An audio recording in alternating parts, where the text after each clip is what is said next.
ದಿನ 4 ಇಂಗ್ಲಿಷ್ ಮತ್ತು ಹಿಂದಿ ಟ್ರಾನ್ಸ್ಲೇಷನ್ ಇನ್ ಕನ್ನಡ ಕ್ಲಾಸ್ಗೆ ಎಲ್ರಿಗೂ ಸ್ವಾಗತ. ಯಾರಾದರೂ ಹೊಸಬ್ರು ಚಾನಲ್ನ ನೋಡ್ತಾ ಇದ್ದರೆ ಅವರು ಯೂಟ್ಯೂಬ್ ಚಾನಲ್ನ ಸಬ್ಸ್ಕ್ರೈಬ್ ಮಾಡ್ಕೊ.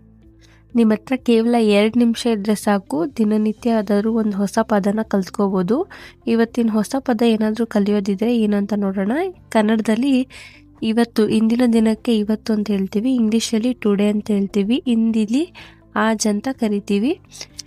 ಇನ್ನು ಇವತ್ತಿನ ಪದನ ಯೂಸ್ ಮಾಡಿಕೊಂಡು ಸೆಂಟೆನ್ಸ್ ಮಾಡೋದಾದರೆ ಯಾವ ಥರ ಮಾಡ್ಬೋದು ಅಂತ ನೋಡೋಣ. ಕನ್ನಡದಲ್ಲಿ ಇವತ್ತು ನಾನು ಶಾಲೆಗೆ ಹೋಗುತ್ತೇನೆ ಅಂತ ನಾನು ಬರ್ಕೊಂಡಿದ್ದೀನಿ. ಇಂಗ್ಲೀಷಲ್ಲಿ ನೋಡೋದಾದರೆ today I am going to school ಅಥವಾ today I go to school ಅಂತಲೂ ಕರಿಬೋದು. ಇನ್ನು ಹಿಂದಿಲಿ ನೋಡೋದಾದರೆ ಆಜ್ ಮೇ ಸ್ಕೂಲ್ ಜಾತಾ ಹೂँ. ಇದು ಹುಡುಗರು ಹೇಳೋ ಥರ ಇದ್ದರೆ, ಹುಡುಗಿರು ಹೇಳೋ ಥರ ಇದ್ದರೆ ಯಾವ ಥರ ಇರುತ್ತೆ ನೋಡೋಣ.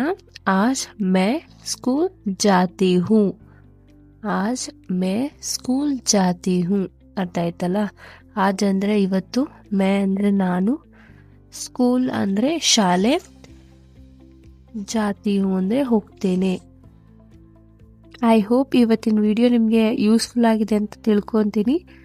ಏನಾದರೂ ಇದ್ದರೆ ಕಮೆಂಟ್ ಮಾಡಿ. Thanks for watching.